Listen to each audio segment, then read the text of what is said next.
statistical, so unpredictable, here on SNL Stats. Hello, everybody, and welcome to another episode of SNL Stats.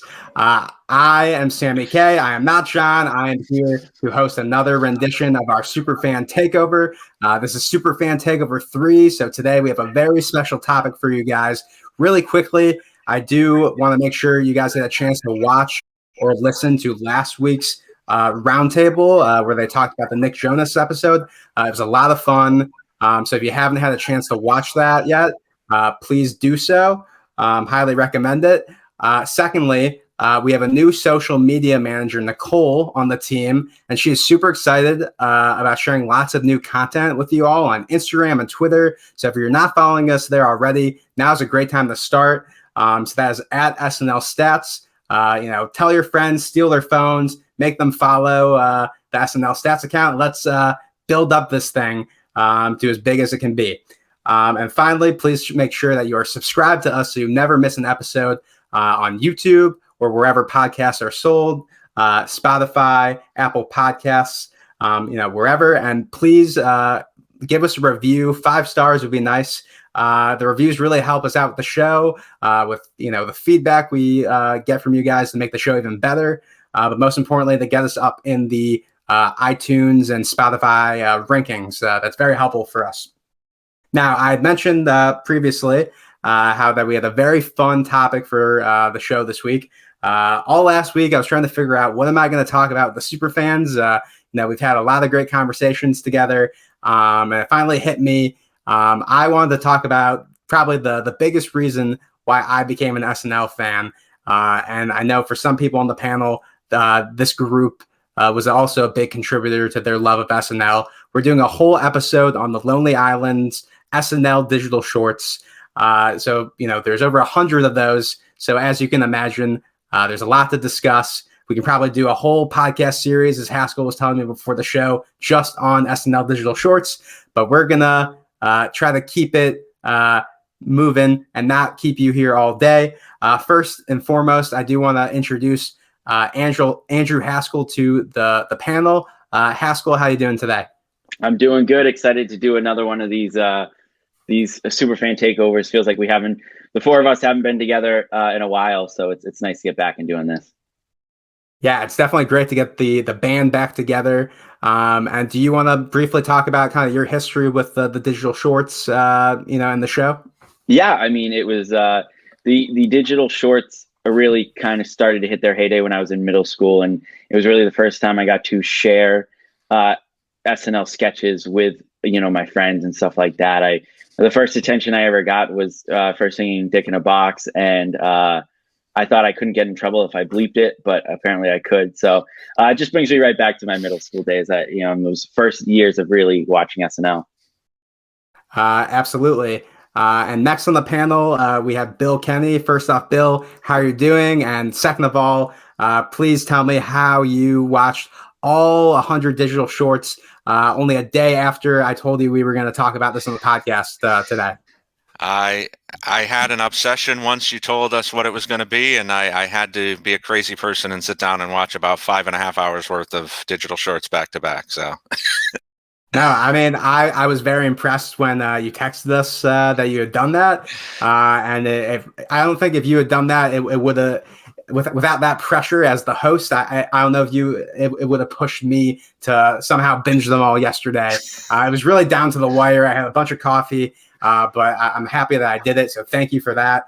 And finally, I do want to introduce the panel, Andrew Haynes. Haynes, how you doing today? And again, tell us about your kind of history with the digital shorts as well.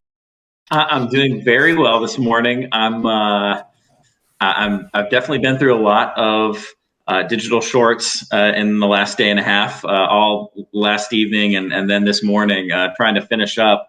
I'm on the record. I've said this before, and this is not to hate on digital shorts, but I'm not watching because it's called Saturday Night Pre-Tape.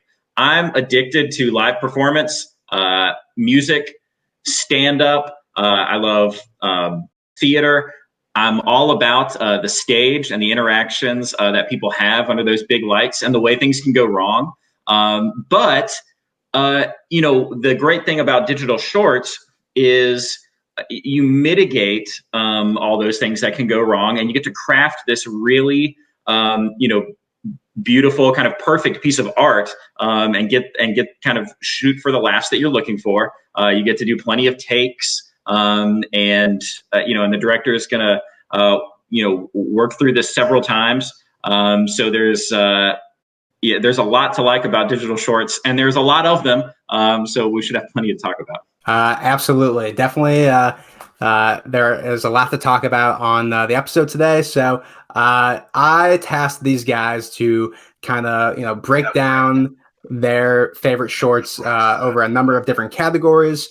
Hopefully we get to all of them. That's the goal. But the categories, just to give you guys a little preview, we have best musical digital short, best non-musical digital short, most underrated digital short, best Andy Samberg performance, best Yorma/Akiva performance, best SNL cast member performance, and best host/cameo performance. So you guys at home, start thinking about what you think we're going to say, start thinking about what you would say, definitely tweet at us, leave us a comment. We'd love to hear what you think about all this. But first, let's start with probably the meatiest category, I would say. No pun intended, based on what we're about to talk about. Best musical digital short. Obviously, The Lonely Island is very famous. The thing that really built them up into the brand that they became, were a lot of their incredible musical sketches. We could probably do a whole show on all of those. But Haskell, I'm going to bring you in first. You get first pick here to talk about your what you consider the best musical digital short. You bring in a bunch of super fans because you want some deep cuts, right? Let's go really deep into this thing. Good thing you came to me first, though, because after watching as many digital shorts as I could, I apologize for going so easy on this one, but my favorite sketch of all time is Dick in a Box, and that just set the tone for like everything that Lonely Island is. This like almost 90s R&B like themed thing. This the hard cut on the let's jump into Dick in a Box. Like to me, there isn't at least a pre-tape. There isn't a pre-tape sketch in SNL history that's better than that. And obviously, what Dick in a Box did for SNL, what Dick in a Box did for YouTube, what Dick in a Box did for Lonely Island has really been talked about a ton over the years. But I can't go much further than that. I can't go much further down the list of these songs before I just get stuck at Dick in a Box and go, watching that the first time was as much fun as I've ever had watching SNL. Yeah, if I were to make a bet on which was going to be the first one to go, Dick in the Box was definitely there.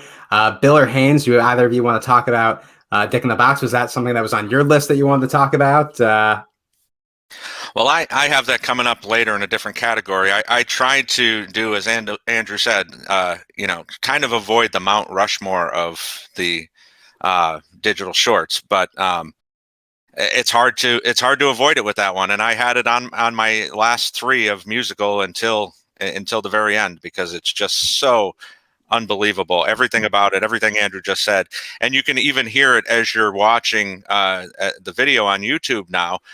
Just the gasp from the audience as the first time we see the box. Like, everything about it was so perfect and so well put together. Justin was such a great host, and he was such a great digital short guy. Yeah, I'm happy you mentioned the prop, because that is something that still you probably see at Halloween parties, if we ever get to have Halloween parties after COVID. But that's something you see, and it really is a testament to the props department at SNL to be able to make something so iconic like that. Haynes, any thoughts on Dick in the Box before we move on? Well, yeah, I mean, it's absolutely an all-time great.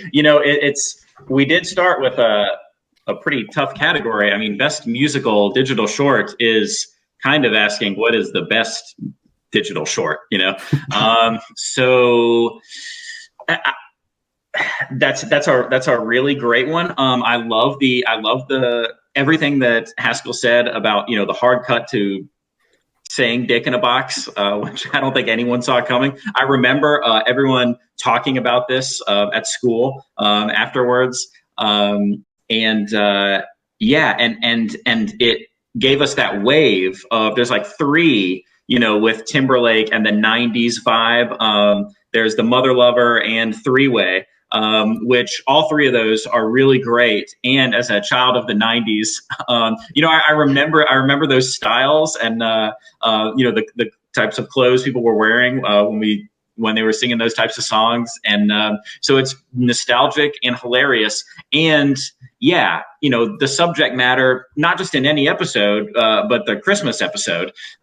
So, perfect for watching with your family. So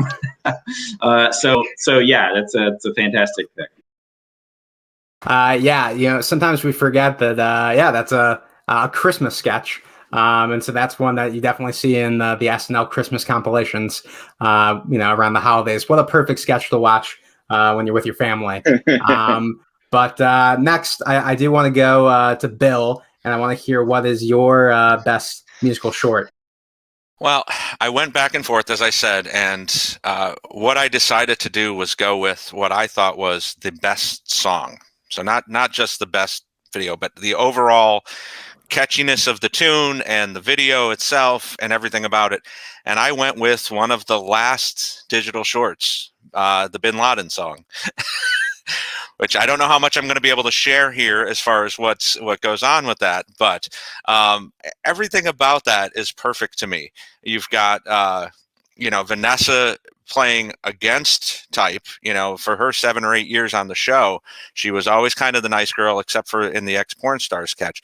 But here she is asking Andy to bang her like Bin Laden, and it's so great. And every line of the song, like she's talking about invade my cave, and he says he wasn't in a cave. And it just goes on and on from there. She's playing the military person at the poster board, showing how she wants them to terrorize that. So and all the way right until the end, where it's Fred and Beck. We've got this crossover into Good Neighbor and the next generation of digital shorts, as Uncle Sam and Bin Laden dancing around. I mean, everything about this from start to finish was perfect to me. I love that choice, Bill. Finest Girl, like you said, is just like an amazing song. You can play that at like a club or a bar or something, and like the real ones are the ones that will be singing along. I actually remember when that aired. I think Fred Armisen was hosting that week, right around the time Popstar came out. And, Andy Samberg, he's only hosted the show once, right? So he hasn't come, he has come back to do a couple digital shorts, but, it's not like he was hosting the show and we were kind of expecting one. So I remember when that aired being so pleasantly surprised. Haskell, let me bring you in here. What are your thoughts on Finest Girl? Every song they did for Popstar to me is awesome. Like that album that they kind of, I guess, I mean, they're real songs, but almost like a fake album for what is it, Connor For Real? Is that his name in the movie? And so that, I mean, Bill, if you're going for the song, like the catchiest song or the best actual song that they put together, if that's not number one, it's definitely towards the top of the list. Exactly. Haynes, what are your thoughts on this one? Well, I actually was not that into this one, although it got a little bit of billing from me for the catchiness of the tune. I really did have to consider how catchy the tune was, and I consider that as a factor as well, Bill, when we get to my choice. Yeah, it was funny when she, popped up with the Bin Laden beard on, and there were definitely, it was funny when she was doing the chart, and describing or explaining how she needed her body terrorized with the efficacy and tactical precision of the Bin Laden raid. So obviously a very demanding lover. She was a pretty funny character. But yeah, I enjoyed it. Not in my top 5 or anything though. Sure. Well, we'll still keep you on the show. Even though that there's some pop star slander on here, but Haynes, let's go to you. What if that is not in your top 5? What do you want to bring to the table? So the one that I chose, and I don't, I don't really know if I'm comfortable saying that this is like the best digital short overall, but it was one that I remember made a big impact on me when I saw it. It was really funny, and it was also, I thought, top 2 as catchy. So I actually had it tied with the original Shy Ronnie, the first Shy Ronnie in the Classroom, for catchiness. Like that one really gets stuck in my head. But I did go with Roz Trent. And so this, of course, is where Samberg plays, maybe a college freshman or something who has become interested in Rastafarianism, and he's singing about, he's really taken on the character. He's singing about living in his shanty dorm, and how bald heads are bad. And then we have that catchy hook with the background singers, singing like, "Are you there, Ja? It's me, Roz Trent." It's very catchy. It's very funny and painfully relatable. When I was 18 or 19, I was essentially Roz Andrew. And no joke, I also told my Bombaclot parents that I was switching religions. So this hits a little close to home for me, and that's why I picked it. I just thought it was really, really funny for a lot of reasons. And wow, there's a lot to dig in there, especially that last part you're saying about your switching religion. I'm not sure I'm willing to go down that path right now. No, that's fair. That's a great choice. When I was watching these with my girlfriend yesterday, I'm pretty sure she had never seen this one before, and she absolutely loved it. So I'm happy that you chose that one as your favorite. Bill, let me bring you in here. What are your thoughts on Roz Trent? Well, Haynes, I think we need to see pictures first of all. We need receipts. Yes. Never happening. I think that's a great choice. It wouldn't have been in my top 5, but I think Andrew's gotten the deepest cut of all so far with the musical cuts here. It's a great tune, and it is very catchy. And it's Samberg at his finest, I think. There's so many good things about this video. So yeah. Haskell, do you want to jump in there? Yeah, that one actually, when I rewatched it last night, threw it on my list. I was pretty sure it was going to come up today. It hits on a few things that make Andy Samberg great in Lonely Island, which is this like completely unwarranted, like over the top confidence in whatever they're doing. There's a great part in that sketch where he's just singing his heart out. He's got everything, and then he walks by the group of black guys, and he just absolutely starts whispering what he's singing, and it's that unwarranted confidence, and then when it drops is some of Samberg's best. Definitely. That I'm glad you brought up that moment when he's walking past the group of guys, because when I watched the video, I had the Incredibad album. That was probably one of the last physical CDs I ever got. It was around the holidays, and I wasn't sure. That moment really took me off guard, because I feel like that wasn't on the CD version, maybe, where he's whispering. I could totally be making that up, but when I was rewatching that yesterday, that one definitely killed me. Roz Trent, I'm really glad we were able to discuss it. A lot of the considered holy grail top of the mountain picks are still left. So I am glad you didn't take this one. It may not be what people are expecting. It's not Lazy Sunday. It's not I Ran So Far. It is I'm on a Boat. I'm so happy this one is back, or this one is left. This is just one where the song itself, so catchy. This is one of my go-to karaoke songs. And there's a lot of, swear words that you either go for or you try to censor yourself. But yeah, the music itself was great. I mean, I was really into hip hop as a kid and still am. So having T-Pain being a part of this adventure is great. The kind of setup where, Andy is deciding who he wants to take on the trip itself is really funny. And this was like the first sketch, and we'll probably get into this later when we're talking about Akiva and Yorm, where the audience is kind of introduced to Akiva, knowing about like the meta aspects of SNL, even at a young age for me. I always knew, like, yeah, Akiva's one of them, but like Yorma, he was in Jizz in My Pants already and stuff like that. So him kind of getting the chance to just come out the gate with like this really intense verbata, and just like he honestly steals that entire video. So I'm really glad I was able to talk about this one. Haynes, let me bring you in here, and do you have any thoughts on I'm on a Boat? I love I'm on a Boat. We may end up talking about it again later when we go through some of these categories. So yeah, that's a fantastic one from top to bottom. And you're right about Akiva. He just blows in real hard. And then I think his second verse, he pretty much just says like one or two words and then mother effer over and over again. Like pretty much is the whole second verse. I'm doing this, mother effer, I'm doing that, mother effer. So it's fantastic for a lot of reasons, but yeah, Akiva smokes in that.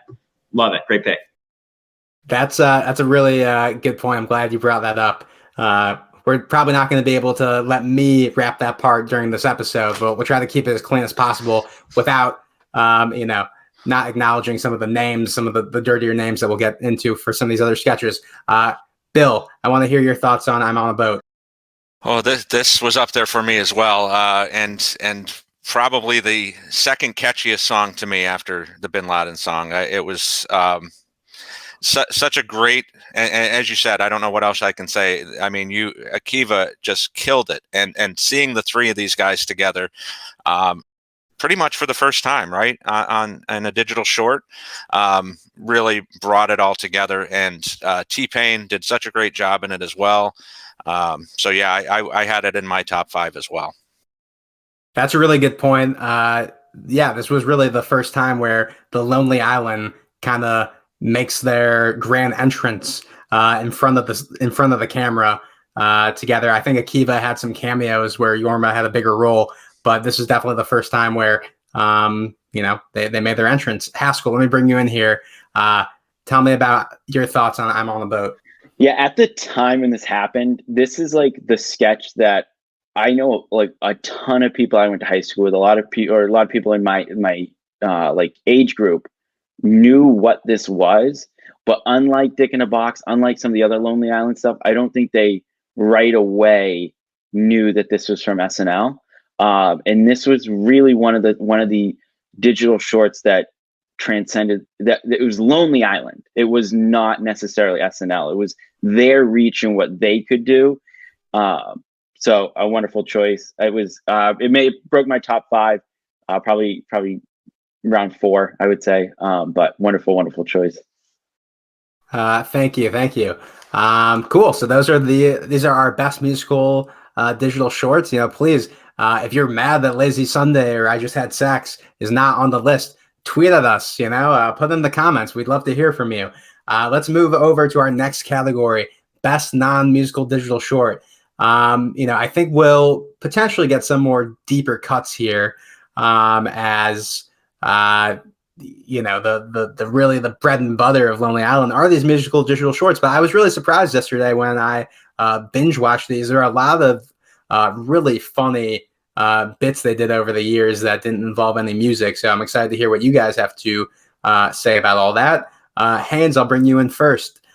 For your best non-musical digital short, what do you got? So for my best non-musical digital short, and I really like this one a lot. It also features as a character, an all-time great, foundational writer that Haskell brought up one time on our show, Jim Downey, as Andy's dad. This is Dating Andy's Dad, I think is the name of the sketch. It's absolutely incredible. Basically, Jonah Hill is just has to tell Andy Samberg, pulls him out of a wardrobe fitting to have a cup of coffee and explain to him that he's now dating his dad. He had had dinner with the family and went back to get his scarf that he forgot, and Andy's dad had forgotten his gloves. They grab a beer. All of a sudden, they're touching each other's hands and stuff, and and so he starts dating his dad, and obviously Andy's very not cool with it. And Jonah's like referring to Mr. Samberg as Ben, and he's saying, like, you mean my dad? Your dad, my boyfriend, whatever. And so it's a very funny discussion. And then at the end, when Bill Hader comes in, the twist, and Bill Hader comes in and says, "Hey, how do you guys know Ben?" And he's like, "Yeah, that's my dad." Like, "Oh, small world. We've been fucking." So that, to me, top to bottom, absolutely incredible sketch. Yeah, fantastic. That's my favorite non-musical, and everyone was amazing in it. And good to see Jim Downey. Haynes, this was one that was on my list, so I'm a little mad at you at this moment in time. Jim Downey, what an SNL legend, and for me, always will remember him as the guy from Billy Madison at the end, where he's like, that was the, you guys know the monologue. What a great pick. Bill, let me bring you in here. What are your thoughts on Andy's dad?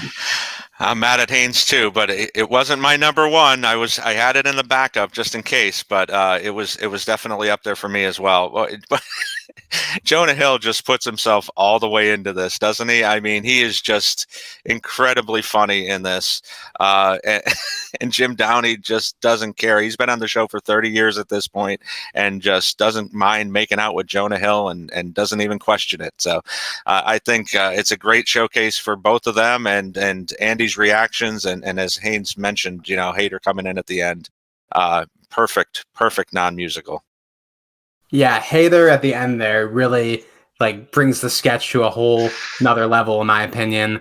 Haskell, I want to get your opinion on this, but also, I'm not sure for those of you at home, if you guys are familiar with Vulture, they did a breakdown of the best digital shorts where Seth Meyers created a bracket, a 64 short bracket. And for this one, I was kind of surprised how low he had this one. He had Andy's dad as a number 9 seed, along with the Golden Girls theme, Tizzle Wizzle, and V-necks. I don't know. Am I crazy? Is that like a ridiculous offense here, Haskell? Yeah, it's too low. Jim Downey, of course, uncle of Rolling Stone's all-time worst ranked SNL cast member, Robert Downey Jr. Don't know whatever happened to that guy. But that was at the top of my list, but I knew if I showed up and I said dick in a box and then dating Andy's dad, you guys would have just kicked me off. But the thing I love about that sketch is, if you guys remember, just a few weeks ago in this current season, there was a monologue where John Krasinski kissed Pete Davidson, and there was a little bit of blowback, people saying, is the joke just two guys kissing in 2021? Is that still just the joke that two guys are kissing? This sketch transcends that. The joke of this sketch is not two guys kissing. It's not even the funny image of this older Jim Downey and Jonah Hill kissing. The joke of this sketch is just how nobody is really acknowledging Andy Samberg's position in the sketch. Like, nobody's really caring that it's his dad. Even the part Haynes talked about it, where Bill Hader comes in and goes, "Hey, how do you know?" And he goes, "That's my dad." And Bill Hader doesn't even acknowledge that line. He jumps right into his line. I absolutely love that sketch for everything what it is on the surface, but what it's actually able to do. 100%. Great points there. I like that connection you made to kind of recent, SNL with the Krasinski thing. Yeah, I mean, Jonah Hill's my guy. Superbad is easily my favorite movie. So every time he comes to host the show, I know there's always going to be, just an all-time sketch. And he has another digital short that I'm curious if we'll talk about later that I also think is very funny as well. Bill, let me bring you in here for your best non-musical short. So I took a little bit of liberty here since it wasn't actually very musical. So forgive me if this is going off a little bit, but people getting punched in the face before eating.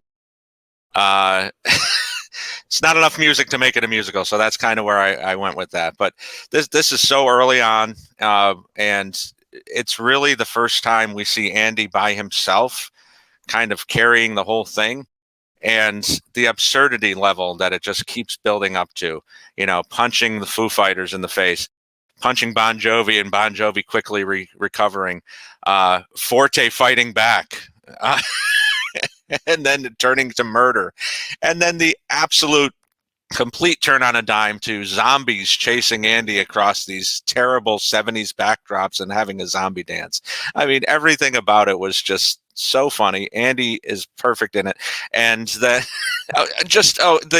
point about real people walking by this pizza place both times, both the first time Forte gets punched and then also for the murder, it kind of harkens back to the old Bill Murray and Charles Rocket Man on the Street, where they're talking to real people. You could see these people walking by and Forte getting punched, and nobody reacts. They just kind of look and keep walking, and it's just another day in New York City. I'm really glad you brought this one to the panel here, because when I was going through these, I am of the mindset that I don't think there's a ton of like bad digital shorts. I think there's definitely some middle of the road ones, and there are some where you watch it and you're like, okay, they probably ran out of time that week and had to put something together, a la Daiquiri Girl, where they even acknowledge that in the sketch. But this is one where probably didn't put a ton of thought into it, but the comedy speaks for itself, no matter how elaborate or not elaborate it is.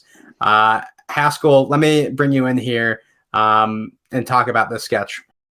Yeah, first, I'm glad we got to a sketch that has Will Forte being used at least a little bit. Going back and watching this, going back and looking at the list, I kind of forgot how important he was to the early days of these digital shorts.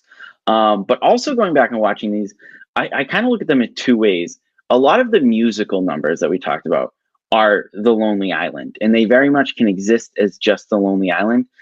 And then there's these non-musical ones that are very much SNL. And I started to really find myself drawn to these smaller digital shorts, these ones that do feel like they were filmed Friday afternoon or Friday night, or some of them even feel like Saturday morning.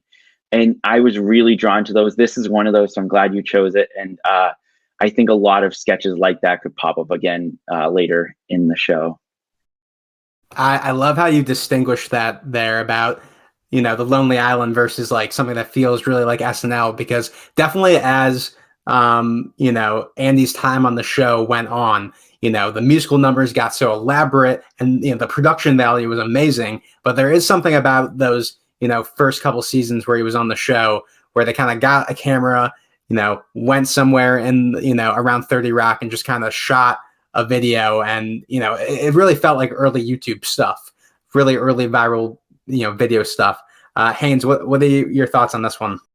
This is a very funny one, and it is very Andy Samberg in how incredibly random it is, like evolving into the zombie chase and that sort of thing. I think, Haskell made a good point that Will Forte was in a lot of these early shorts, and I don't think I had made that connection until I, was watching them chronologically, and he's really in a lot of those. Also, I'll say the article that you brought up about the bracket that Seth Meyers was talking about, that article is by Jesse David Fox, who we've had here on the podcast before. He was on the Chalamet Springsteen roundtable, and he's just a great person to hear from, whether it's here on SNL Stats or over at Vulture. He had, if people haven't seen that roundtable, he had some really neat stories about interviewing cast members and Lauren himself. But back to the skit or the sketch rather. It's a very good pick. For sure. Yeah, definitely check out Jesse David Fox's work. It was awesome to have him on SNL Stats, and he has a lot of good stuff on Vulture. Okay, so this was an awesome pick. Really glad you brought this one up. And yeah, just really quickly to touch on Will Forte. Yeah, it is interesting as I was going through these, seeing, as Andy's time on the show went on, who were the ones that he, from the cast, the new guys or the old guard, that he would kind of pluck into the sketches. Now, towards the end there was, Taron Killam was in a lot of digital shorts, and you can kind of see how their comedy would vibe together. And then interestingly, Keenan, who was on the show for so long, he definitely has some very famous ones, obviously the Reba sketch, but, as someone who was on the show since 2003, you would kind of expect him to be in more of them. But anyways, Haskell, I want to hear your pick for non-musical digital short.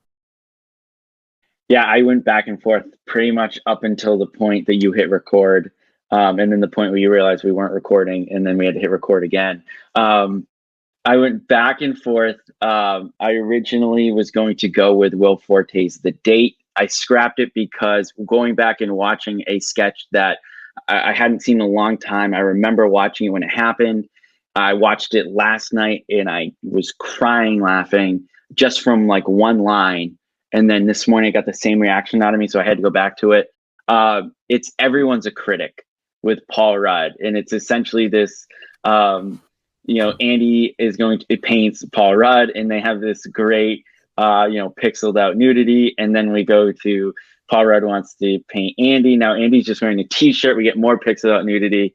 And then kind of the big twist of the sketch is when they go to sell the painting, it just horrifies everybody.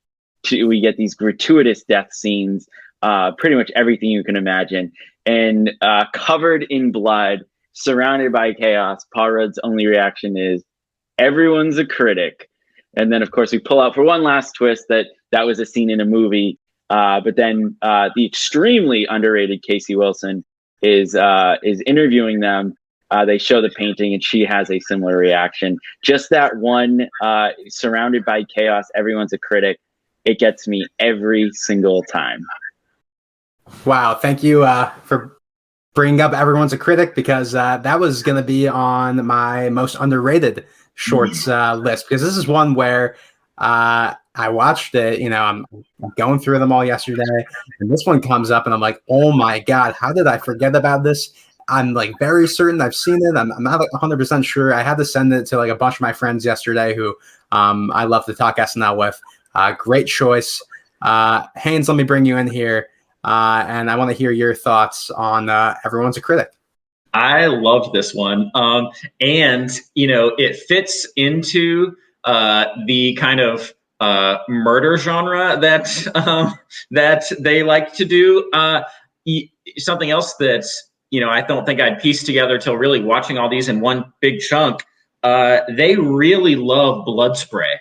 Like, they use it in so many sketches. They really, Andy must really love the big blood spray. And we got plenty of it in this one. This was a great sketch. And I also love the way it ended. And Casey Wilson is underrated. I like Casey Wilson a lot. And speaking of underrated, Sammy said this was going to be his underrated. Well, one of my possible underrated was The Date. So we'll maybe talk a little bit more about that later. That, I think, was my runner-up for underrated. I absolutely loved The Date. Well, I guess we could talk for a second about it now. Full of great lines. I also watched it twice, both yesterday and today. I really liked the surprise cameo. We found out it was Brian Austin Green playing Optimus, and of course, I just blended. I just blended the two. I just blended the two Megan Fox. I just blended the two Megan Fox. So listen, we haven't gotten a lot of sleep. We've been watching a lot of SNL digital shorts. I know. Yeah, so I did blend them together, but the roommate with Optimus Prime was amazing. But The Date was as well, with Forte speaking in the very tiny voice, and then blowing her off at the end when she actually I think asks him to marry her. So I had that as an underrated sketch as well, and. Probably The Roommate. I don't know. Is The Roommate underrated? Maybe we'll get to talk about that one later. Roommate was very funny with Brian Austin Green as Optimus Prime, though. Or Optimus, I guess. Yeah, that was one yesterday where I watched it sing Bobby Moynihan with the Optimus Prime mask. Was very funny. Yeah, like I said, really glad you brought up Everyone's a Critic. Paul Rudd is maybe one of my favorite SNL hosts in the last couple years. I mean, he's one of my favorite celebrities in general. He's someone where in the 90s, if his career went another way, he could have been like an amazing SNL cast member, I think. And anytime you see him and Andy Samberg together, I think they play brothers in I Love You Man. Just great chemistry between the two of them. All right, just in the means of time, I will quickly touch on my favorite non-musical short. I don't know if this counts. This is very similar to Bill's pick, where there is music involved, but it's an existing song, so I think it does count as a non-musical. Dear Sister, aka The Shooting, or The Shooting, aka Dear Sister. This is one where when I was becoming an SNL fan and trying to watch everything there was to watch on the internet, this is one where it was almost like a dark secret in a sense, where because of what was going on in the world at the time, it was very hard to find this one on YouTube. Now it's a lot easier. But I remember going on like rabbit holes online trying to find this one, and when you finally find it, watching it a million times because you're afraid that NBC is gonna find it and take it down. But I love this one. For me, the ending kind of button to the whole thing, where Fred Armisen is reading the actual letter that's like breaking down exactly what went down, where I'll shoot him and he'll shoot Dave and whatever. And the music in general. I mean, I didn't even watch the OC, around that time, or I haven't watched the OC. So it works alone on its own as a parody, but also just as a sketch. So Haskell, if any of you guys, want to briefly give me your thoughts on this one, otherwise we can move on. I agree with everything you said. Same. Yeah, it's fantastic, and it employs a tactic that they use in several sketches, which is a way that they escalate things. Is they start shortening like the build up to the punch each time. So it becomes a shorter amount of time until someone fires the gun, and when they fire the gun, of course, it restarts that part of the song. And it's similar to Jizz in My Pants, where all of a sudden, like, the stories about why they're jizzing in their pants keep getting shorter and shorter and shorter until it's just, a very short half a line. Oh, jizz my pants, jizz my pants. And I noticed them use that through a lot of these different sketches. So classic Lonely Island, I guess, and great pick. And the funny thing is, and as Sammy said, I mean, OC was not on my radar at all, and I don't even think I watched the OC scene until a few years ago to kind of compare it. But when a parody can work on that level, where you don't have to know the original material necessarily to really enjoy it and think it's hilarious, I think, and it's so memeable. I mean, that wasn't a thing when this came out either, but I mean, you see this on Twitter and everywhere else so many times now. So, yeah, great pick. Yeah, great. I'm glad you like my pick, guys. All right, we're gonna move on to our next category here. It is most underrated digital shorts. I'm really excited to hear what you guys have to say about this one. I'm gonna start with Bill to let him get first pick here. Tell me what you think is your most underrated digital short. I think the funny thing with Andy, I'd love to know between both him and the Lonely Island what their inspirations were beyond the normal. But a lot of their digital shorts hit me as almost state-like. I don't know if I'm sure you guys have seen The State, and that was in my vision at the time when I was in college. And the one that works best for me with that kind of movement is the Business Meeting with Rainn Wilson. I don't think it gets talked about nearly enough. We have so much of the current cast at that time. We've got Amy and Kristen and Jason and Forte. And then the more absurd it gets, as most of them do, cutting to Chief Big Cloud, and, it's Fred in a big headdress. Not now, Gary. Cutting over to Kristen Wiig, who's actually Chief Big Cloud. The giant turkey sub, which is pretty much stolen right out of The State. And and finally finishing up with Arcade Fire and rain on his finger, using it as a phone as the building explodes. From start to finish, and it's another one of those quick, less than 2 or 3 minutes. It just hits all the right points. Great pick. Yeah, business meeting, as I was going through them, I was kind of keeping a not so serious ranking, just so as we were going through the categories, I kind of was like, oh yeah, that one I really enjoyed. And this one was pretty high up on my list as one where I definitely watched it when it aired, back in like 2007, and hadn't watched it in a long time. So I think it's definitely underrated and people should talk about it more. Haskell and Haynes, do you guys have any thoughts on business meeting? Bill, I'm so glad you because I had a tie at the top for mine, and one of them was business meeting. So you broke the tie for me. That is just my type of humor. That sort of quick back and forth, and we're escalating these characters. I love the Invisible Man who turns out to call out sick that day. That was right at the top of my list. Haynes, you have anything before we move on? Yeah, that was very funny, and Rainn Wilson, is just great in that type of role. I also kind of really related to it in that I used to make a little comic strip with a turkey sandwich as a character. They had a turkey sandwich and a dog that were getting into adventures together. It's a great skit, great sketch, and very, very funny. Yes. I can definitely imagine Roz Haynes drawing his turkey sandwich sketch comics. That's awesome. All right, Haskell, I'm going to move on to you. I want to hear what is your most underrated SNL digital short? Yeah, it's almost in the exact same vein. It's the only reason this one I would bump just a little bit head on underrated is because I think the business meetings remember just a little bit more. But it's the party guy sketch with Andy and Bill just kind of looking around the party and coming up with all of these kind of things that we would call people and then getting the very literal interpretation of it. The best part of that sketch is they go, look at these mother effers, and we pan over.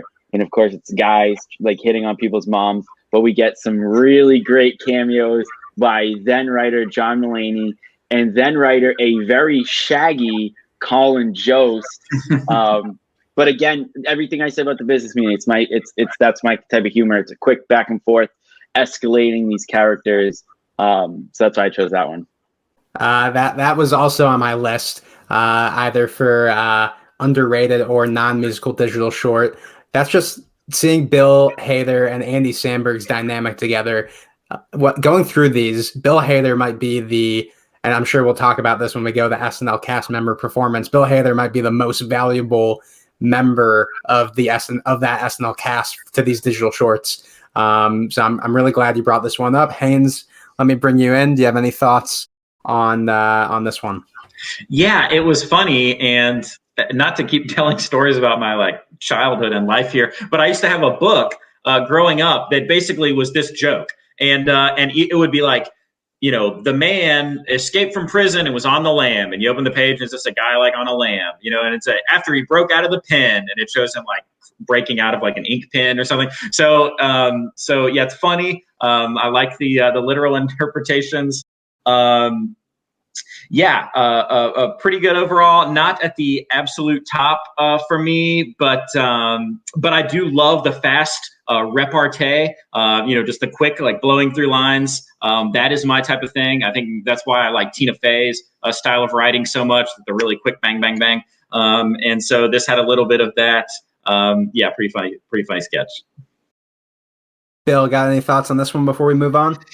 Haskell, great minds think alike. That was my 1A to my 1. Everything about this was great as well. I love, and talk about Forte again, is this kind of turning into Hartman part 2 with us, but Forte in this as the serial rapist. Yes.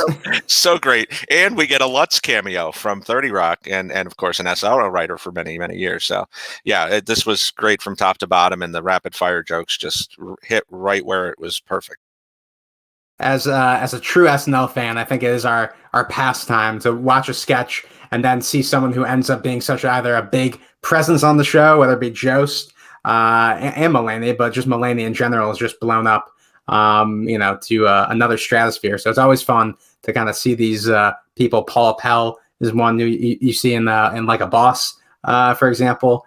But all right, so Haynes, let's give you the floor here. I want to hear what your most underrated digital short is.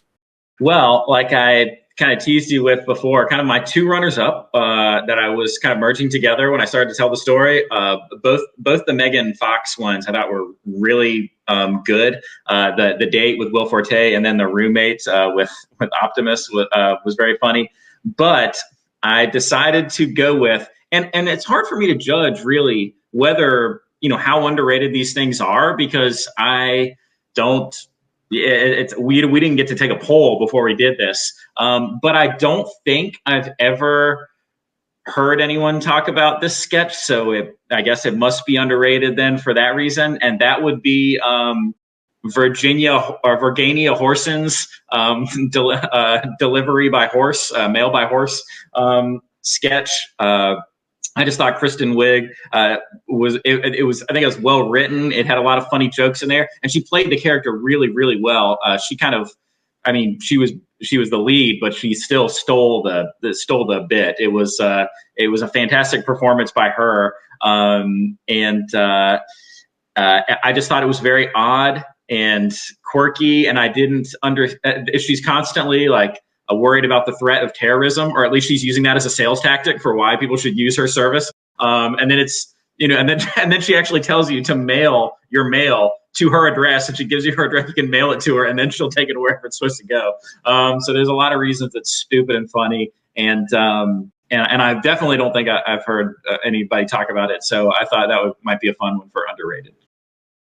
So your description of that one makes me want to go back and rewatch it, because this is one where I was binging it yesterday where, I don't know, just wasn't one of my favorites. But Bill, Haskell, if you guys have anything to say about this one, now's your time. Yeah, I had this as one of my finalists for best cast member in a sketch. Both of the Virginia ones are so great, and it makes. I mean, she carries it, of course, but all this 80s, cut art and just everything about it, and the lines getting more and more ridiculous as she goes on, and the male line is so great. So yeah, great pick. Yeah, I could see how people could get some Kristen Wiig fatigue during her time on the show, but going back and watching the digital shorts, I feel like they always used Kristen Wiig pretty well, and the fact that she wasn't overexposed. But then when you did have like a handful of digital shorts where she was the lead, it was just like weird enough to be in her wheelhouse. So another great selection.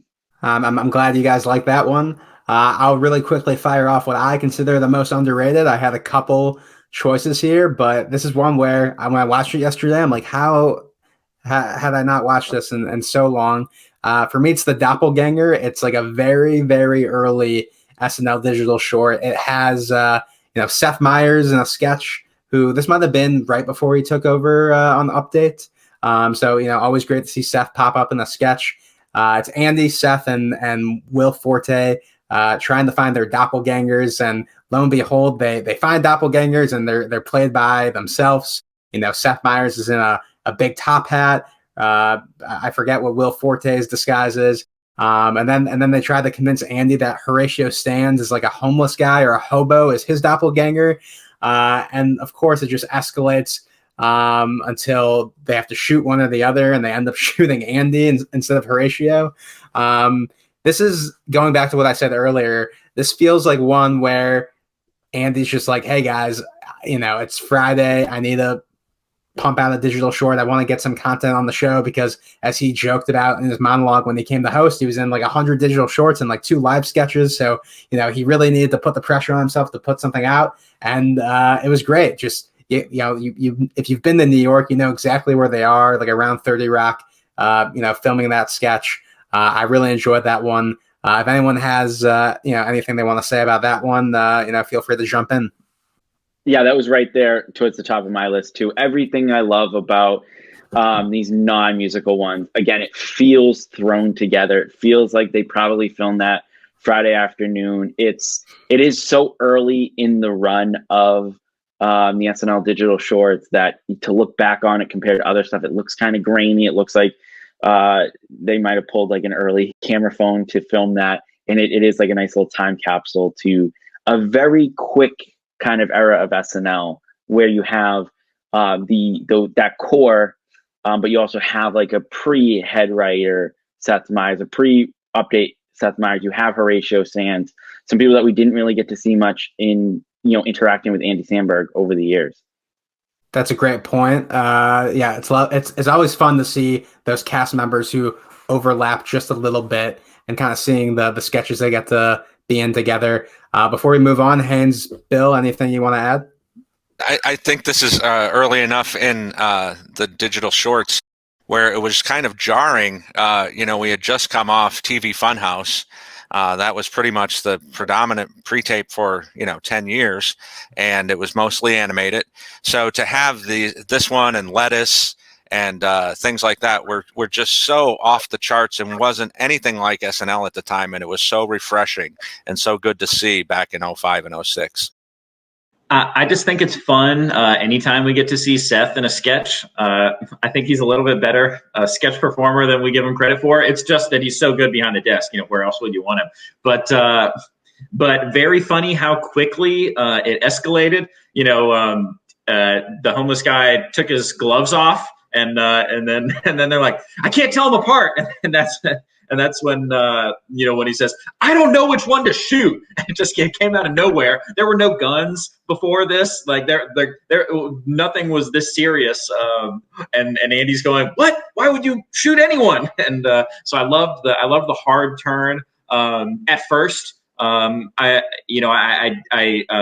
didn't remember this one, and I kind of wondered if I was gonna get bored by the joke as the sketch started, but of course they proved me wrong, and really the second half finished very strong, which the second half is all the jokes, the good part of the joke, I guess. So yeah, great pick. I really enjoyed this one. So our next category is best Andy Samberg performance. So Haskell, I'm going to go to you. What is your best Andy Samberg performance? Yeah, we already talked about it. Ross Trent was, for me, everything that is his unwarranted confidence. So everything that was said before about that's why it made it Andy's best performance for me. Great pick. Haynes, Bill, do you want to add on to this one? No, I mean, great pick as well. I mean, we talked about it a little bit earlier. It's primo Andy at that time. I think it was a great platform for him. Definitely. Haynes, Roz Haynes, any thoughts on Roz Trent? Not that I haven't already shared with you. Yeah, so we got to talk about it a little bit. It's a great performance by him and a great pick. Yeah. Absolutely. All right, Bill, let's turn it over to you. I want to hear your best Andy Samberg performance. This might have been the toughest category just because Andy obviously is so predominant in so many of these. And I went back and forth between Dick in a Box, but I settled on the Hero song. Kind of a deep cut, this dramatic song. He's sitting in this office building. He's clearly, well-to-do Wall Street guy, and he can't believe how the world is falling to shit, and he doesn't know what he's going to do about it. And all of a sudden, he pops up as this Batman type figure and rescues this poor damsel in distress. And if you think what the twist is going to be is that Sudeikis, as the robber, is going to shoot him, no, he's going to punch him 100 times in the face, and then he hits him with a mailbox. Just so great. Even when you think you know where the twist is going to go, they add another twist to it. And even Amy Adams playing a small role in it and walking away saying, thank you. just great, Andy, and I think at the peak of his success right there. Absolutely. Yeah, that's definitely one that is also, I think, pretty underrated. Haskell or Haynes, you guys have any thoughts on this one? Just outside of SNL, probably the biggest comedy like influence in my life was growing up watching Family Guy, and Family Guy had this like thing where they want to see if they can take something funny and beat it over the head until it's not funny and see if they can bring it back around to be funny. And that's sort of what this sketch is. Where you're just like, is there going to be another note after how many times he's punching him? And it just keeps going and going, that even if you get sick of it, it comes back around. You're like, okay, this is just absurd. Definitely, my favorite part was the punching, and her being like, "Oh God, oh okay, all right, that's too much, but all right, thank you," and then moving on. Great pick, very funny, especially down the home stretch. Absolutely, yeah, great pick. And yeah, I mean, shout out to Amy Adams. You know, that was another fun thing for me going through these digital shorts. Whenever the host would appear, it kind of, you know, brings you back to that time of, oh, Amy Adams, you know, she was hosting SNL, and it was cool to, she's kind of part of that Lonely Island digital short canon. All right, cool. So I think that brings us to Haynes. Am I losing track? Haynes, is this what is your best Andy Samberg performance? So, man, this was tough. This was really tough because I think Shirani is a really great performance. I didn't want to just pick something that also felt really, you know, one of the ones that felt kind of obvious, because, you know, there are some really well-known digital shorts. You know, we've touched on that.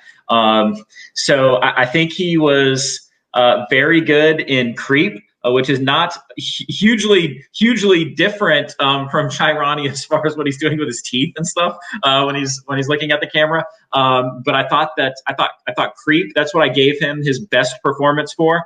I just thought that was outstanding. And I did give him a runner-up for the booty call sketch, where Alicia Keys calls him up kind of drunk, and and he's talking about coming over, and he's just this hilarious character, you know, who's eating cookie dough and watching I don't remember what, you know, Real Housewives of New York or something, and just a very funny character. And then it turns out he's at an intervention during all of this, and every time she tries to say something, you know, to be, you know, forthcoming that she wants to have sex with him, and his response is always like, "Oh heck yeah, girl," and just very funny character. So that was I thought Booty Call and Creep were two of my favorite Samberg performances. Kind of hard to decide. You stole Booty Call was on my short list for this one, so but I'm glad you brought it up. That's an awesome sketch as well. Haskell and Bill, do you guys have any thoughts on either of those sketches? Booty Call was up there for me. I was like finding trends going back and watching all of these, and there's like, if there's a digital short with Andy Samberg in it, you have to decide first, is he or isn't he playing a live action Muppet? And this is one of the cases in which he's very much just feels like a live action Muppet, but super fun sketch. That was probably number 2 on my list. Yeah, Booty Call was up there for me as well, top 5. Creep is going to come up for me in another category shortly, so I don't want to talk too much about that. But yeah, Booty Call, I think seeing him play such a nerdy, goofy, unaware guy is the best of Andy's wheelhouse. For sure.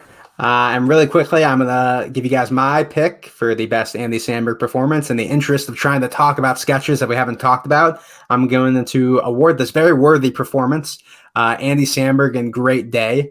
Definitely, I don't know if it's underrated, because it's definitely very popular, but, you know, it's not the maybe on that Mount Rushmore of sketches that are talked about from this era a lot, but the energy in that one, totally anchored by Andy's performance, is incredible. If you want to wake up and have a great day, watch that sketch in the morning, and it should pump you up and, you know, maybe influence you to do very bad things. Really quickly, do you guys have any thoughts on Great Day? Oh, we get a lot of the cast at that time as well. This was up there for me as well. I mean, you've got Moynihan, you've got Nassim Pedrad, Bill Hader, and Andy just on level 11 playing this cocaine addict was fantastic. All right, cool. Haynes, really quick. Well, it's such an intense character, that he's playing. So he does really get to really put himself into it. And with the facial expressions and everything, yeah, this one kind of slipped my mind. But that is a really, really great Samberg performance. And to touch on Nasim Pedrad, she was in a lot more shorts than I remember. She was in a lot of these, but Great Day was fantastic performance from Andy Samberg. For sure. And yeah, just to very quickly touch on Nasim Pedrad, a sketch I watched yesterday that was bizarre that I doubt will come up in our conversation. Helen Mirren's Magical Bosom. She's great in that sketch. Nasim Pedrad is she might be underrated as well, and someone who I'm excited for her new show on TBS. So our next category, we got 3 more. This one is the best Yorma / Akiva performance. We love these guys. They're just as much a part of the Lonely Island as Andy. A lot of the times behind the scenes. So we did want to give them a special shout out here for the couple times they've appeared in sketches. So Haynes, I'm going to start with you. Let me hear your pick for this one. So I didn't know if we were just supposed to pick one sketch for or total, or if we could give each up for interpretation. Yeah, okay. I figured I could give each of them their best performance. So yeah, it was one of the first things we talked about, and I tried not to completely give it away that it was my pick, but this has to be Akiva's best performance. I mean, he was absolutely amazing on I'm on a Boat. So I thought that was definitely his best. We talked about how hard he comes in, and then the first verse and then the second verse pretty much just says MFR over and over again. So Akiva, I'm on a Boat. I think that has to be his best performance. And Yorma, I started to go back and forth a little bit because I thought he had a really great performance in Hugs. He's wearing a lot of different outfits and doing a lot of funny faces. But upon rewatch, going back and watching both of these over again, I did have to give him the edge in Jizz in My Pants. I feel like he had a really exceptional performance in that one. And so I'll say for my top performances, Akiva, I'm on a Boat, although he was great in Creep too. But Akiva, I'm on a Boat, and Yorma, Jizz in My Pants. And by taking 2 performances, there's a lot less on the table for the rest of us. So thank you, Haynes. But Bill, I want to hear your pick for this one. My pick is I kept them together, but I went with Creep. I don't think there's a better stage for the 3 of them together. It's pretty close between I'm on a Boat and the 100th digital short, but the 3 of them dancing ridiculously and making those crazy faces, and just try to get that out of your head after you've heard it 1 or 2 or 10 times the last 3 days. And cutting to them as kids, and being born wearing the fancy suit and doing the face, and Nicki Minaj makes a great performance in this as well as a cameo. So top to bottom, the 3 of them together, Yorma and Akiva, this was my pick, the Creep. Great pick, Bill. And I apologize. I kind of skipped over the conversation for Haynes' pick. So if Bill, if you have any opinion on those, or Haskell, if you guys want to talk about any of the ones, I mean, Jizz in My Pants is a sketch we haven't really talked about yet. So if you guys want to focus in on that one and talk about that real quick. I mean, again, when you have these sketches that are so specifically the Lonely Island, these guys shined. And the top of my list was Creep as well, just because it showed off a little bit of their physical humor, as well as, I mean, obviously the 3 of them can actually rap and can actually make music. Number 2 on my list was Jack Sparrow, because again, they're all there making great music. And that was just their strength, is when the 3 of them were just allowed to just go be Lonely Island for the week or for the day, however long it took to make that. The 3 of them just always shined when they were together.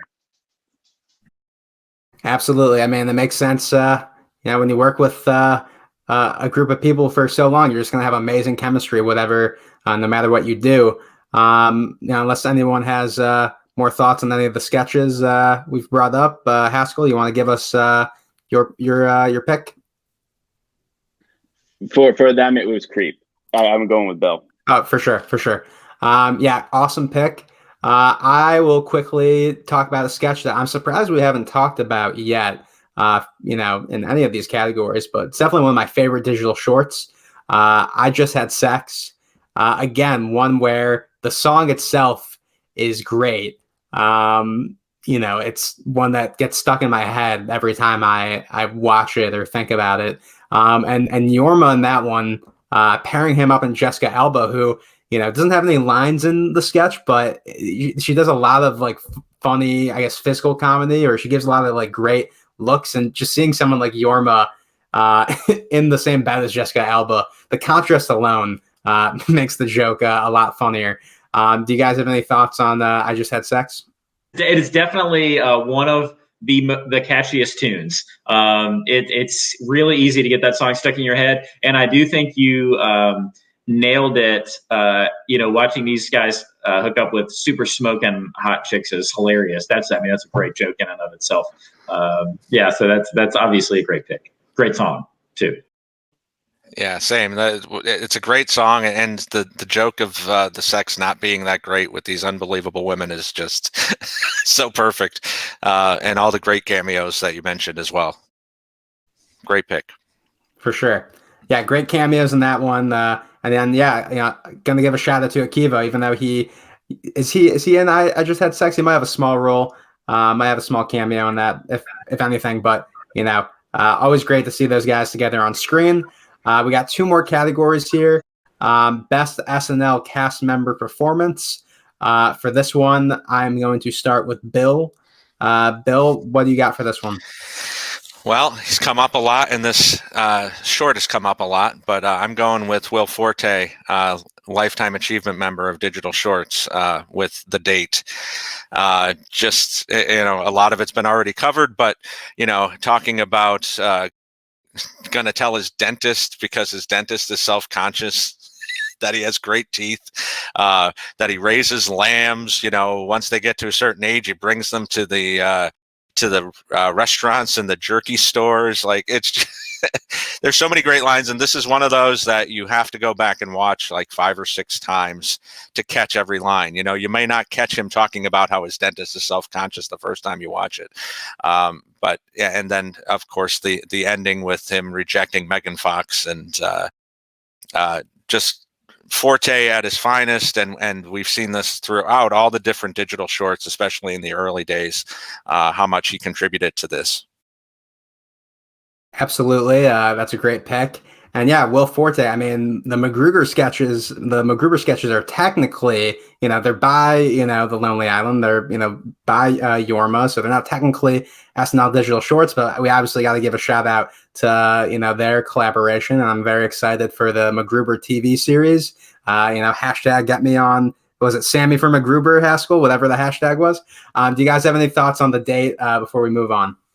It should be super hacky. Like him just showing up and having a weird voice to me typically would just be hacky, but it's so outrageous, and the one-liners they come up with him are so good that it works. That was almost at the top of my list for a few different categories. I mean, yeah, we brought it up a few times. I think was going to have it in my underrated. Yeah, he is just doing a voice, and they never explain why, Megan Fox would be, proposing to this guy. But he plays so well through that voice. There's a lot of nuance and subtlety to the lines, the way he delivers them. It's not just a mask that he's using with this voice. Like, it's really, I really feel that whole character, that whole weird, goofy character. He really makes you believe in it. And so I thought for that reason, that this was fantastic. Just top to bottom, fantastic. For sure. I'm going to next go over to Haskell here. Haskell, what's your pick? We are on, forgive me, we're on best Cast member. performance, right? All right, mine is, it's going to be sort of lumping a lot of things in. I'm surprised this has not come up at all. So I'm going to use this to lump a bunch of sketches together. I'm going to give this to Bill Hader in all of the Laser Cats. Laser Cats is everything that I love about the thrown together aspect, that they're filming it like in the hallways of SNL. They're wearing just, it looks like stuff that they found. They're using stuffed animals. I love when Bill Hader is sort of putting the message together, like with the words on the screen. What Laser Cats did for kind of the chemistry between Samberg and Hader. And I think those early Laser Cat sketches were super important for Bill Hader to kind of take a step in being like the guy on SNL. So all of those together, that entire series of Laser Cat sketches were amazing. Yeah, I too think it's, kind of crazy. We haven't talked about Laser Cats yet, probably because there's so many of them. It's hard to pick, what's the one that's the standout. Because I personally think like the first Laser Cat sketch is fun, but I feel like it definitely, some of the later ones kind of take the cake for me for my favorite. Bill Haynes, do you guys have any thoughts on Laser Cats? Echoing what Haskell said, I mean, it's such a great showcase for Hader when he was still struggling to get airtime. Especially including Lauren and all of these sketches. We've reached the point by this time in the digital shorts where Lauren's not on the show quite as much. In the late 80s, early 90s, he's in every third show, in the background and this and that. So to have him in there just to completely reject these guys making these terrible, horribly made movies. They can't even keep track of when the real cat and when it's the stuffed cat. I mean, it's from 1 to 7 are fantastic. I think there's maybe a few too many Laser Cat sketches for me. When I was, reading the Vulture article and kind of it was echoing Seth's feelings, which are that, probably other people like the Laser Cats more than me. I did like that, like you were saying, Sammy, I do think they got better over time. And so maybe that's at first, I was going, how many of these do we need? I do think they get better. I thought Steve Martin had a really nice performance in one, and and Spielberg was pretty funny as well. So they're obviously a huge part of the Lonely Island's portfolio, and I mean, you might call it the seminal piece of their portfolio when you consider them all lumped together. How often they went back to it. It was the first one was one of the first shorts, and the last one was one of the very last ones. So it stayed as a theme that they kept coming back to. So that's that's my take on Laser Cats. Yeah, the line that Bill Hader gives, just to bring it back to Bill in those sketches, every time he goes, that was too close.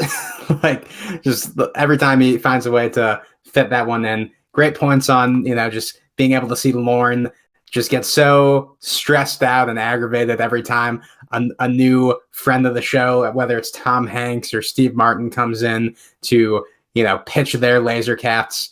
And really quickly, Steve Martin, when his line when Lauren kicks them all out and Steve's about to exit the office and he goes, "Oh, I thought you were talking about me." And Lauren's like, "I was." Like that was fantastic. All right. So you guys have all gone, right? Or Haynes, this is you? I have not. Yeah, there you go. And so I think, there are a lot. I mean, there's so many great performances. This whole thing is kind of ridiculous, that we're even really trying to name one. But I will say I think part of the reason I chose this performance is not just for the actual actor craft by the actor, but I do think it was a great character in a great short. And so just for fun, I went with Keenan as Reba McEntire. or not really Reba McEntire. That is a great sketch. It's amazing how his friends are trying to tell him this is not Reba McEntire. He's trying to tell him that he's not Reba McEntire, and in fact he's a man. And he it's funny the way Keenan interjects his lines. Andy's singing about being in love, and then or what a great person Reba is, and Keenan will slip in with a penis, and then he says, Andy says something like, "Oh, I feel like my love is swinging from tree to tree," or something. And Keenan says, "Swinging like my balls," and he just keeps bringing up the fact that he has plenty of male anatomy that it almost seems like Samberg's character hasn't noticed. So that I thought was a really fun piece, and a really fun character, and a fun performance from Keenan. So I threw that one in there. Thoughts?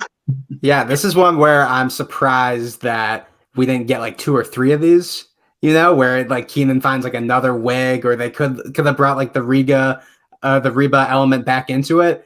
Great pick. Bill, Haskell, do you guys have any thoughts on Two Worlds Collide Keenan in those sketches? It's just, we didn't see a lot of Keenan in a lot of SNL digital shorts, but essentially we didn't need it because we got one, a really great performance from him right there. Yeah, definitely Keenan's showcase. It's kind of funny that these went on for 7 years and he's virtually nowhere to be seen except for a couple of great ones like this. But this is a great pick. Yeah, it's kind of amazing to see kind of Keenan's. The longer you stay on the show, the more you become the linchpin, I guess, in his case. All right, quickly, I'll bring up a sketch that we somehow have not talked about, and a cast member who, kind of like I was alluding to earlier, being able to see this guy interact with Andy Samberg. I think they were only on the show together for maybe a season or two. Chris Parnell and Lazy Sunday. I think in that Vulture article that we keep plugging, Seth Meyers says that Chris Parnell is the MF Doom of comedy rappers, which I don't think anything else I could say could, any other way to express my feelings on him in the sketch. Even when they brought it back for Lazy Sunday 2, which, obviously cannot live up to the original, but it's still a fun sketch. He just brings it. And I'd love to hear a whole Chris Parnell comedy rap album. So do you guys have any thoughts on Chris Parnell and Lazy Sunday before we move on? It's a great pick, and it started the whole thing, lettuce aside. But I mean, Parnell was a great rapper, and if you look at Parnell's rapping on Weekend Update quite a few times, he was really good at being able to do that, where you wouldn't think this old white guy was able to do that. I mean, it's the OG, and if you're spoofed by The Office, then I think you're deserving of your status. Yeah, same. I mean, what can you say? Without Parnell in that sketch kind of setting off what SNL Digital Short would be, then we are probably not having this podcast right now. Yeah, totally agree with that point. As we've said, it did really kick things off, and it's so classic for that reason. And Parnell just absolutely shreds everything he's in, every type of character. He reminds me of Phil Hartman in that, like, he just seems to never miss. He just really always nails it, I feel like, in everything he does. So yeah, absolutely fantastic performance by him, arguably maybe his most iconic. Yeah. Absolutely. All right, so we are at our last category here before we play a short game of SNL Desert Lonely Island, best host / cameo performance. It's very simple. It's either the host is in the sketch or a random cameo.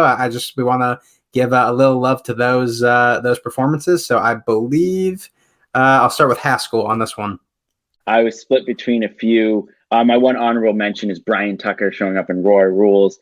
But going back, I saw a sketch that that again made me laugh as I watched it twice, and that was Zach Galifianakis drops by on set. And it's something that should be kind of hacky, where we're like dropping a character into scenes where he doesn't belong, but he just sells it so well, especially the Law and Order one. And then the twist at the end when we jump back decades ago on SNL and they have this little kid with a nice Zach Galifianakis beard. Again, it got me twice on the rewatch, so I had to go with that one. Awesome. Haynes, Bill, do you guys have any thoughts on Zach Galifianakis? He's been in 2 digital shorts. So, either one of those, if you want to talk about those. I did think this one was funny. And he's really great in the other digital short as well. The Assistant, I think, is what it's called. This was a pretty fun one. Especially going back, all the places he shows up in time, almost Forrest Gump like, at like Robin Williams set on SNL and stuff back in the 70s. And this was a good one. I think I prefer The Assistant if I had to pick a Zach performance, but this is a good one. Yeah, definitely. I again, to echo, I love when he ends up back in 1984 SNL and Robin Williams is hosting and he's got the beard as a child. So yeah, great pick. I wish we'd see Galifianakis back on the show to talk about that. But this is a good pick. I'm surprised it hasn't come up before. Yeah, I'll echo your sentiment there. We definitely would love to see Zach Galifianakis back on the show. I don't know if he's promoting anything to where he'll be able to be on for the rest of the season, but hopefully in the next couple of years, we'll get to see him back. All right, Bill, let me bring it back to you. Who do you got for this category? Well, there's so many good choices, as with all these categories, but I went with the cameo that was the most out of the zeitgeist at this point. I mean, this guy had done nothing for 15 years, basically. I'm going with Michael Bolton as Jack Sparrow. Just such a great twist, 10 seconds, 20 seconds into that, where you think he's just going to drop this hot beat and he starts talking about these movies that he had just watched and how utterly annoyed the Lonely Island gets as he gets more and more into this and turns into Jack Sparrow and then just devolves from there into Forrest Gump and Scarface and has one of the best lines of any of the digital shorts where he quotes Scarface, "This whole town is pussy waiting to get." So it's just great. It's nothing that would have ever been on anybody's radar that Michael Bolton would have been in. And I think this was a perfect cameo. I love Michael Bolton in the Jack Sparrow digital short.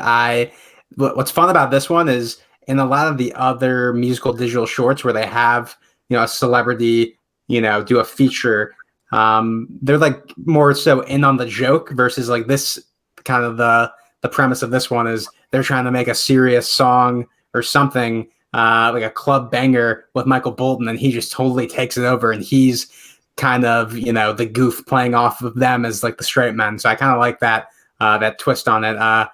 Do you guys have any thoughts on this one? I'm surprised that it hadn't come up before this moment. I really thought Jack Sparrow was going to be one that we ended up talking about a lot. Maybe even I didn't pick it because I thought like other people would be picking it. So this was an amazing cameo performance, and it is very funny, especially at first when they don't really know what's going on, and they're in the studio, and he starts saying something about Pirates of the Caribbean, and they all kind of pause like, what? And then he starts talking about the island of Tortuga, and then we we go through all his other movies. And yes, Bill, that line was unbelievable at the end. The Scarface line was unbelievable. I was incredulous as to what I was watching. It was fantastic, absolutely fantastic, wonderful pick. I think I wish we kind of saw them use the Lonely Island as the straight man a little bit more. I think it works incredibly well, especially like there's a twist to them being the straight man though, which is that they show up not really to be the straight man. They show up to do this like you said, like this club banger that they have no right to produce, and yet it rains on their parade because Michael Bolton turns out to be weirder than they are. So it either Jack Sparrow or I Just Had Sex for me are the catchiest Lonely Island songs, the songs that I would just straight up listen to just for enjoyment. So a wonderful, wonderful choice. Yes, awesome choice there. All right, let's move on to Haynes. I want to hear your pick here for best host / cameo performance. So there were some really, really great ones. And mine kind of came down to one that felt really obscure, and one that kind of might be a little nearer to the Mount Rushmore. So I think, especially since it was one of the earlier shorts, Natalie Raps. I mean, Natalie Portman tore that up. Like, it was amazing.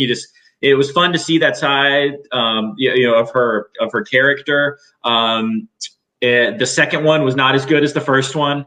We could have just left it as a one-off, but I thought her first performance was amazing. But that is my runner-up. I chose the more obscure one, and the character is very one note, but I laughed so hard at John Hamm as Sergio in the Curse, who keeps busting into these rooms with a saxophone, and women just flocking around him. And that I thought was a fantastic sketch. And my God, when he's at the birth and he comes out of the womb, like covered in amniotic fluid and stuff, it just absolutely amazing. I was crying through that sketch. And so it was nice to see him appear in the 100th digital short, which is, kind of a little, celebration of all the previous work that they had done. So we saw a little flash home there. But John Hamm as Sergio in the Curse is my cameo / host best performance. Yeah, awesome. John Hamm on SNL and on 30 Rock. Whenever he is able to do comedy, he's so good looking that he doesn't get to do it that much. But when he gets the opportunity to do comedy, he never misses. Haskell, Bill, do you guys have any thoughts on this or Natalie Portman and Natalie Raps? Birth is another thing that I feel like the Lonely Island goes back to a lot. We talked about spraying blood is one of the things that they like to do. And we've talked about a few sketches today where they go back to some birth scenes. So I think that's another thing that they find just objectively funny, I guess. Yeah, I talk about hosts that we need to have come back. John Hamm is definitely up on the top of that list as well. Yeah, this is a great pick. This is one of my finalists as well. And a great performance by Armisen and Andy as well. So, yeah, great pick. Yeah, that one's a lot of fun. Rewatching that one, when he pops up as well in the 100th digital short, Bam Bam Bam, when he pops in, that's also a really great appearance. But okay, I'm gonna quickly mention mine. There's a couple I want to hit on. Jonah Hill and tennis balls. I kind of alluded to this one earlier. This was one of the last digital shorts too, and it's a very dumb premise, and every time it cuts to him going as he gets hit in the nuts is fantastic. Paul Rudd in Stumbling. This one it was hard to find. I had to go into this random website that wasn't on YouTube, probably because it uses the 9 to 5 kind of music. But again, him and Andy Samberg together is great. But my official pick for this one is Rihanna in both Shy Ronnie sketches. This might be a controversial opinion. I think Shy Ronnie 2, Ronnie and Clyde, I might like a little more than the original Shy Ronnie. I don't know, just seeing the contrast between Andy Samberg as Shy Ronnie and Rihanna, who is probably one of the most, confident, beautiful, recording artists that we have right now. And, she's not someone who acts a ton. I mean, she's starting to act a lot more. But the way that she kind of handles her comedic timing in that sketch, and another John Hamm appearance in Shy Ronnie too. towards the end there. But do you guys have any thoughts on Rihanna in the Shirani sketches? I thought, both the Shirani's, I guess I'm probably not giving a particularly hot take here, but I freaking love both of them. I do think I like the first one better. I think most of the repeats, I like the first version better, with the exception of Laser Cats. But both the Shirani's are fantastic. Rihanna is really great in that she does have great comic timing. You're right. She does have some really good lines in the second one. But I think Andy Samberg's performances in those are really exceptional as well. So a lot of great performances in Shirani's, no doubt, and very catchy, very catchy. Yeah, same. I had Andy up there pretty high with the best Andy with the Shirani. Rihanna kills it and sells it as a real song. Not only the great comedic timing as Haynes mentions, but like she really sings this ridiculous song well. So yeah, great pick. Yeah, Shirani's actually grown on me over the years. I don't think I was the biggest fan of them when they aired, but every time I've gone back and watched them, I think every time I see it, I enjoy it more. So also like that pick.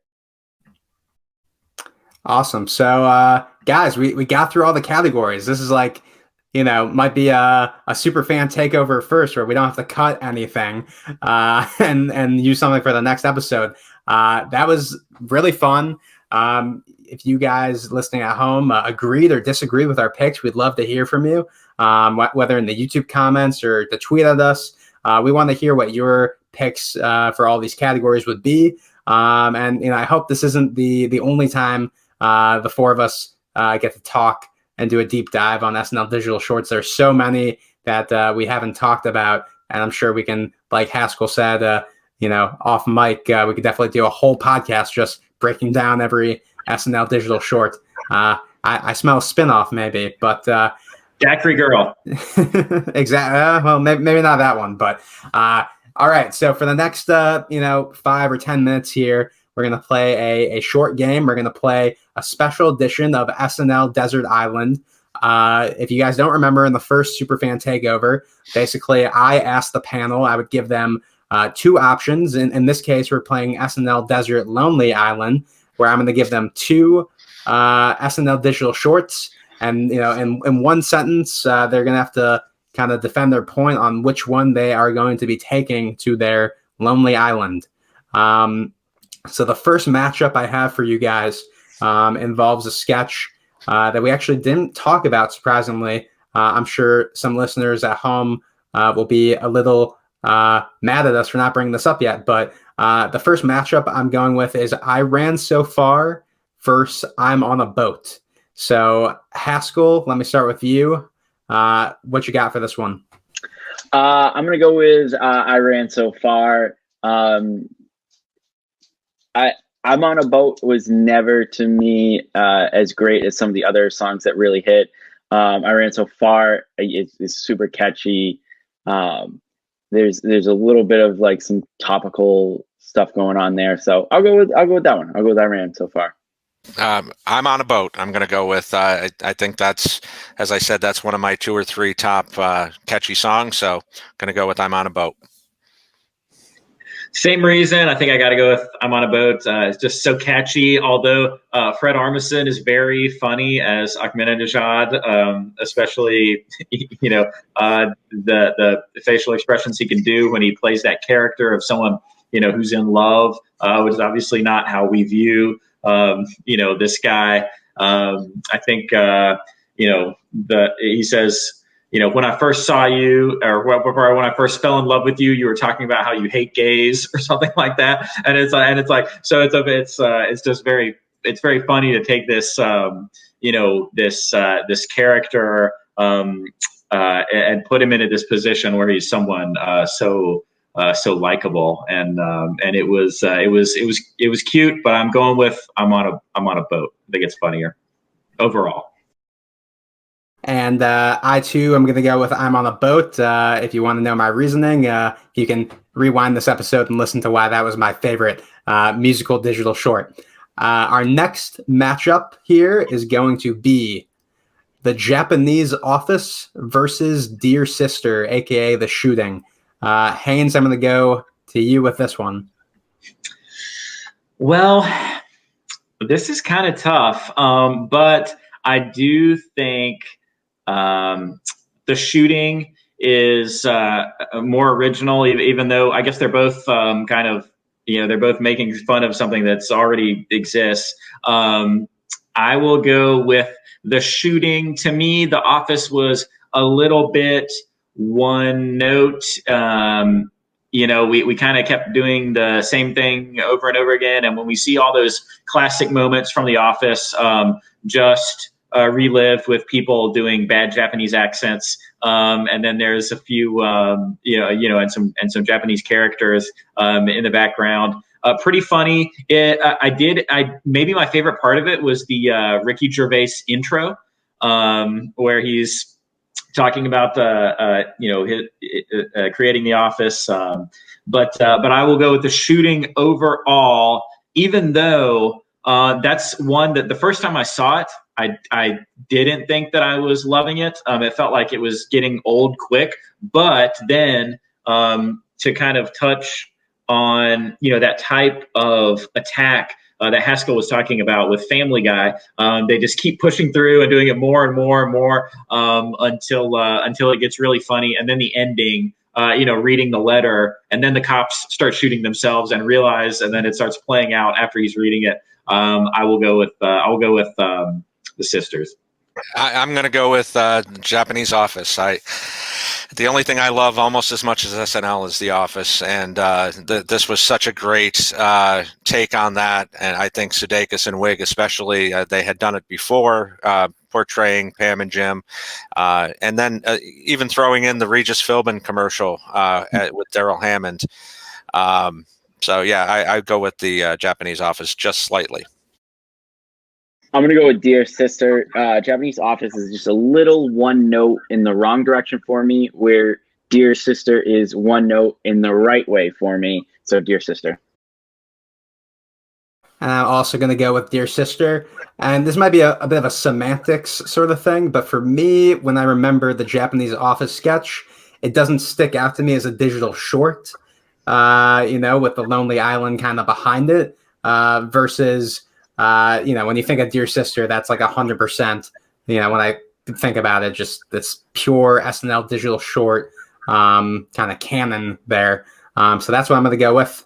All right, next we are going to put together the two Dick in a Box sequels, Mother Lover versus Three Way. So Bill, I'm going to start with you on this one. What's your pick? I'm going to go with Mother Lover, and I'll take the somewhat controversial take that it's a little bit better than Dick in a Box overall. You've got a great Susan Sarandon and Patricia Clarkson appearance, and you never would think that them doing this kind of one-note thing with Dick in a Box would work a second time, but I think they pulled it off, so I will go with Mother Lover. I'm going to go Mother Lover as well. It's just slightly more memorable for me. Going back and doing this rewatch, I sort of remembered that one a little bit more. So I'll go with that one. I'm going with Mother Lover as well. I also I think I feel the same way as Bill, that it's maybe just even a little bit. They found a way to improve on Dick in a Box when they came out with Mother Lover. I thought it's just such a weird and gross and like freaky concept that you can't stop thinking about as they're moving through this music video and talking about wanting to jam their stuff in the hole that their friend came out of. It's just so strange to me. And I love both those. I love all three of them. Three Way was fantastic, and Lady Gaga is definitely pretty hot in it. But I will go with Mother Lover. It was just so weird and strange, and to me, it's one of the best digital shorts, hands down. I know that it won the bracket in the Vulture article.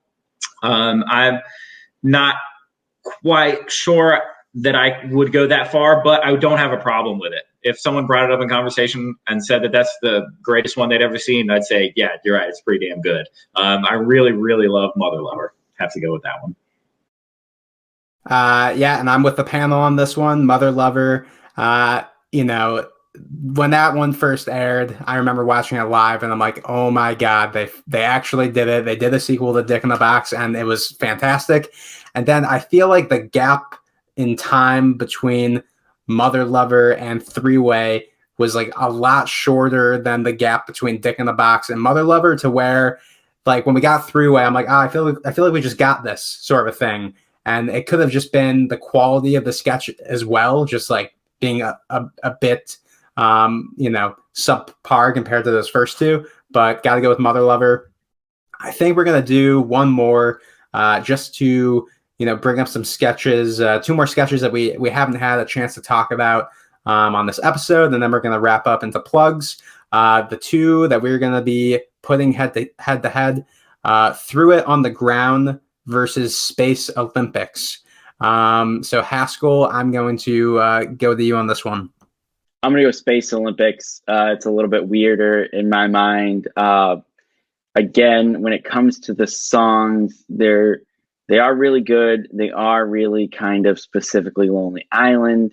And I think Threw It on the Ground is just too far behind a lot of the truly great songs that we've seen from them for me to take it over something that's kind of bizarre and weird and has a kind of put together the week of feel as Space Olympics. Bill, you want to jump in here? Yeah, I'm going to go with Threw It on the Ground. It was actually my runner-up to my best music song, believe it or not. So I think this is a great Andy showcase again, fighting the system as this beatnik. And then one of my favorite lines when he throws the phone and it's, "That ain't my dad, that's a cell phone." And we get a Jenny Slate appearance. So I'm taking Threw It on the Ground. Apparently I don't need to say anything at all, because Bill also, I had this as one of my top musical shorts. I thought it was absolutely fantastic. And also my favorite line is when she hands him the phone and says, "It's your dad," and he says, "No, it's not my dad. It's Throws on the Ground." I thought this was just so good. And Space Olympics was really interesting to me. I liked a lot of what Space Olympics had going on. It was definitely the weirder of the two.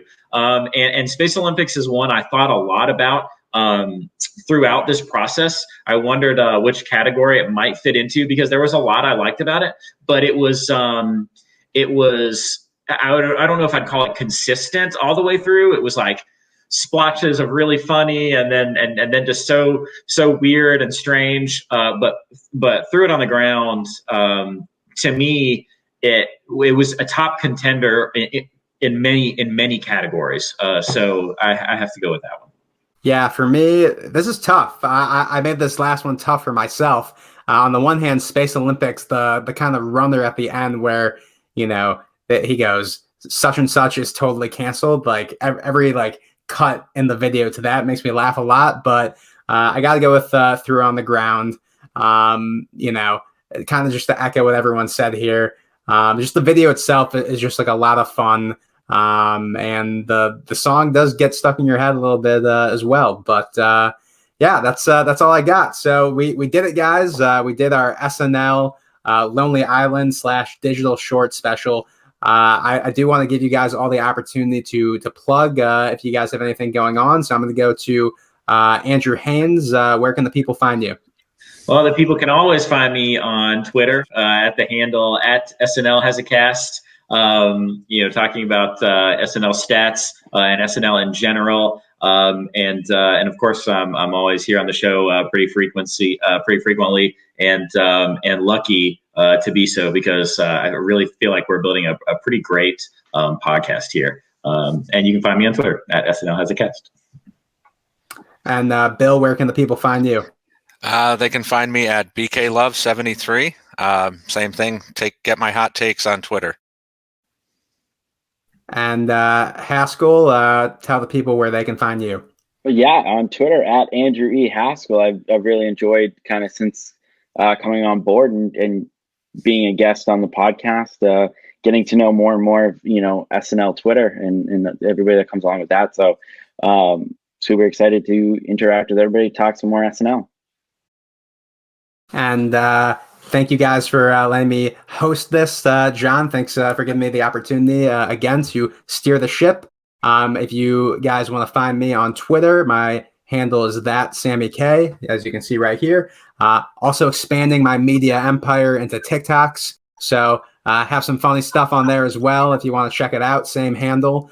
Next week, John will be back in the hosting chair to do another By the Numbers show. That'll be on Tuesday, March 16th, with our stats guru, Mike Murray.